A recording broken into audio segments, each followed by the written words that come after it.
So much of what we do here at the Sisters Enchanted involves shadow work. That's right, y'all. We're talking about your inner self, your shadow, the little bits and pieces of you that you hide in the inner crevices. That's what we're talking about on today's episode of the podcast. We know that you were born magical. We know that you are intuitive, and we know that you are brimming with everyday enchantment. Here at the Sisters Enchanted, we believe in intention, we believe in intuition, and we believe in everyday magic. Welcome in to the Expedition to Soul podcast. Welcome in. I'm Sarah, founder of the Sisters Enchanted, and if you've been around here at all, we take our shadow work very seriously here. If you're new to these parts, well, welcome in. You are about to dive into one of our favorite topics, and that is shadow work. So, firstly, what is shadow work? What is the shadow? I think that the very term shadow work, it certainly makes the topic feel like something that it isn't. Like it makes it feel maybe a little bit scarier than it is. Really, I love to use this example of Peter Pan. And in the Peter Pan Disney movie, there's the scene where he ends up in the nursery because he's chasing his shadow. His shadow has left him, it has separated, and he needs to get it and sew it back on. Well, your emotional body is a lot like Peter Pan's shadow in that it will often run the show. It sort of does what it wants to do. It is the thing that will come out swinging when you feel put upon. It is the thing that will lead you to shut down and like go inward when you are overwhelmed or don't have confidence in yourself. Your shadow will sort of flit about and make all of these decisions and choices for you. And like Peter Pan, it is our job to take that shadow, sew it back on, nurture it, and say, "You are part of me and we are in this together," and then get back in the driver's seat. So, we have some tools here for you at the Sisters Enchanted around shadow work. One, you're going to want to get the summer issue of Stay Magic if you haven't downloaded that yet. It's totally free. It's our digital magazine. There is a link in there to a free shadow work workshop, a video, so you can check that out. There are prompts and a tarot spread, journal questions in there for you around this topic to help you dive in even more. Of course, our expansion archetypes is a beautiful way to dive into where your shadow might be sneaking up and sabotaging you at any point in time.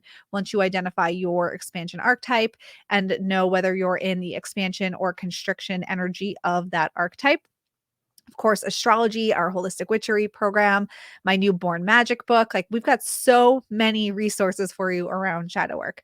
So check out all of those. But I want to tell you a little bit about it today. And the reason why it's so important to do shadow work is that it is the root. Understanding yourself is the root of all growth and transformation. If you are a person who is looking to, if you're into manifestation practices or the working with the full moon and the new moon or crystal grids or energy work, all of this is impacted by your shadow self and by how connected or disconnected you are to that shadow self, to that version of you.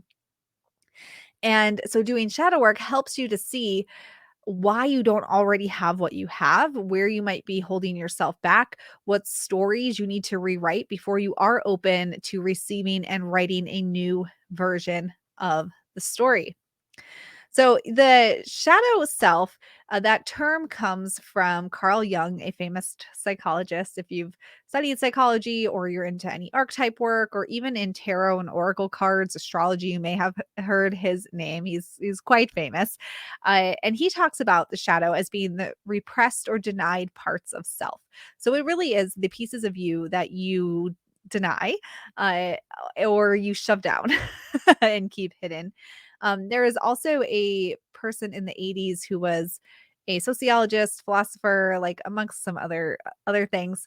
Ivan Ilyich, he's a controversial character, but he did some work and he used the term shadow work to describe the jobs we do to fill our time.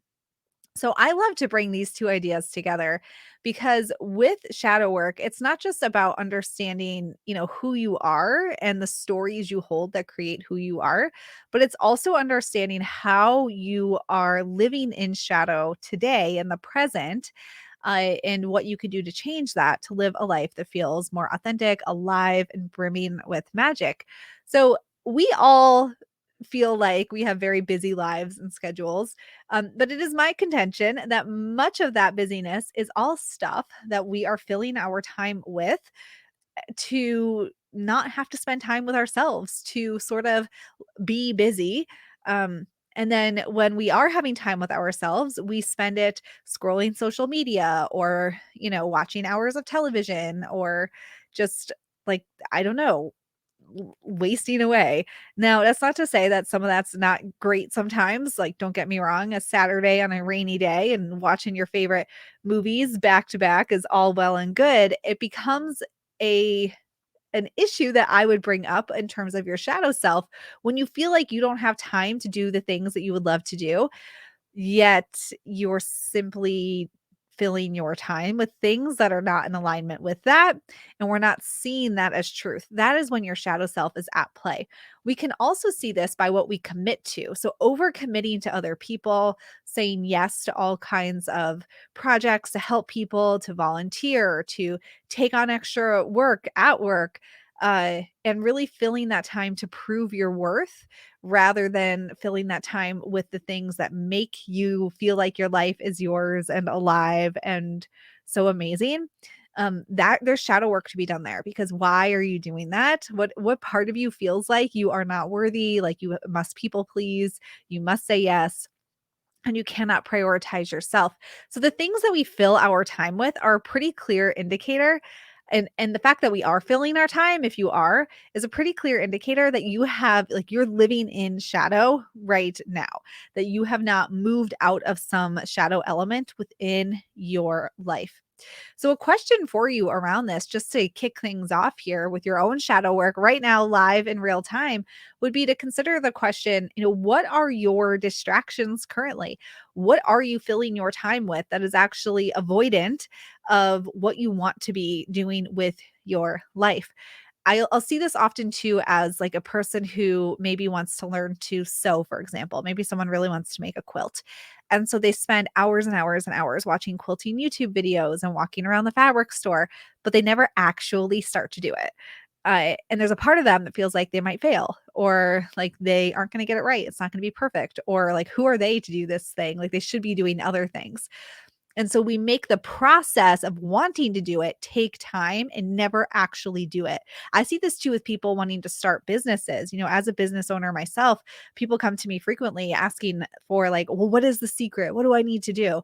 Because not only am I a business owner, I'm a successful business owner, which for women, I'm in a small percentage of people that are as successful as we have been at the Sisters Enchanted. And what I see is people distracting themselves with what they think they need to do, which is all of this like website stuff and making flyers and making a product. Like, maybe you make tons of candles, but you don't ever actually pick up the phone and try to sell them. You don't actually do the thing that's going to make it a business and not just something you're spending time on.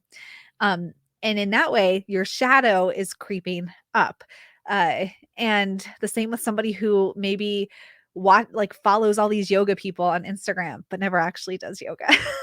Right? Like, you don't actually take the time to do it. There is a shadow story there to uncover. So, a great way to look at how your shadow is playing out for you right now is to simply look at what you're doing to fill your time. Where is your time going in a day?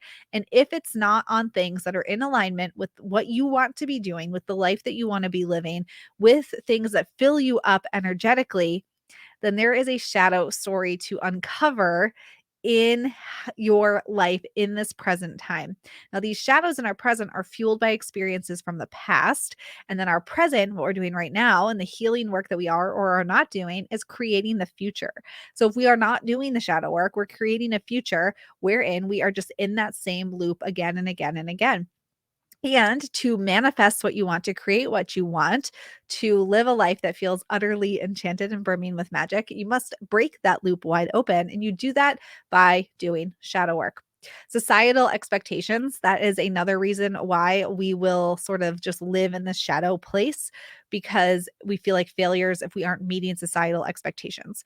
We feel like to be successful must look a certain way. And if we don't look that way, then we are not yet successful. And so we must keep working harder, working longer, learning more, doing something different. And that is coming from a place of shadow as well, because it's a worthiness wound, a worthiness issue, trying to prove your worth to something external to yourself. Anytime we're trying to prove something external to ourselves, there is a shadow thing going on there for you. And that's another great question to ask yourself, is what external expectations are influencing the decisions you're making right now? Is it that somebody else expects you to be a certain way, act a certain way, say certain things, look a certain way, eat certain foods, go on certain vacations, whatever, dress a certain way, read tarot or not read tarot? That's one we get a lot here.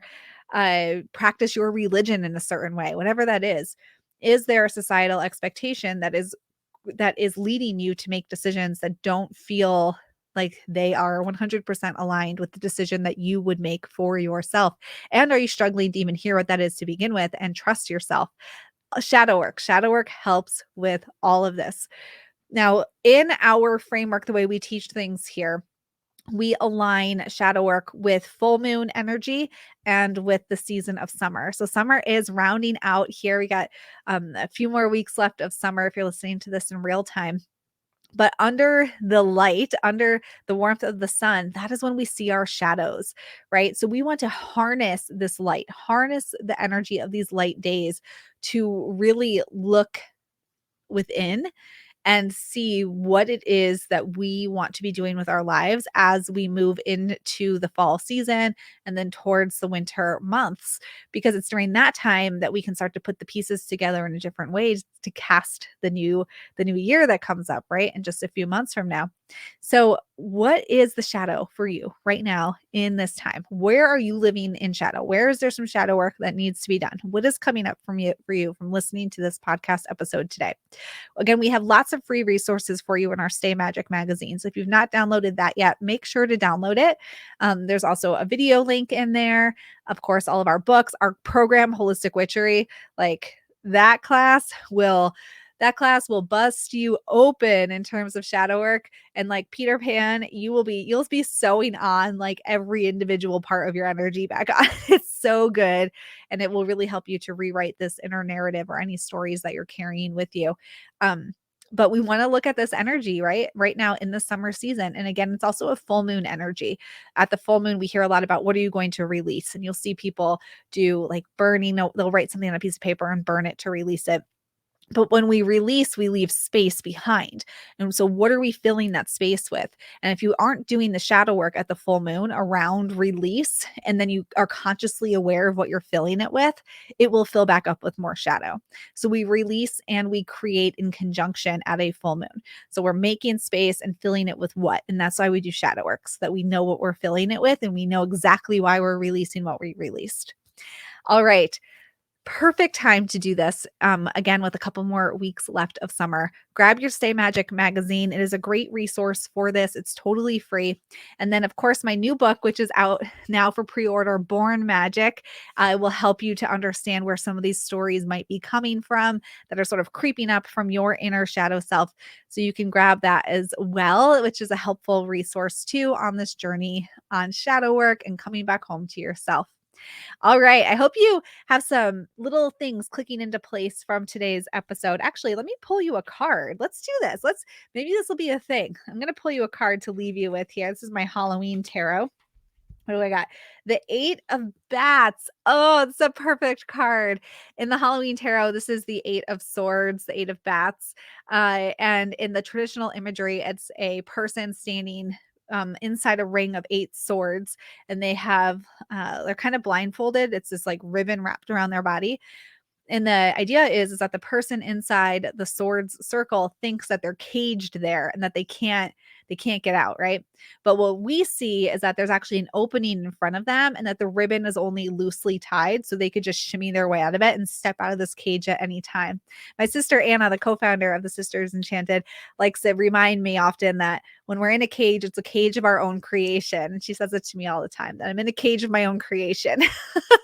And that is so true. The Eight of Swords is like I think it's a beautiful card for shadow work because we do an exercise in one of our classes where I invite people to take the 8 swords and think about 8 thoughts that are also keeping them like stuck where they are right now. And then how can you like, what's a thought you can think instead? What's an affirmation or a way you can rethink that thought to free yourself from the cage that you put yourself in?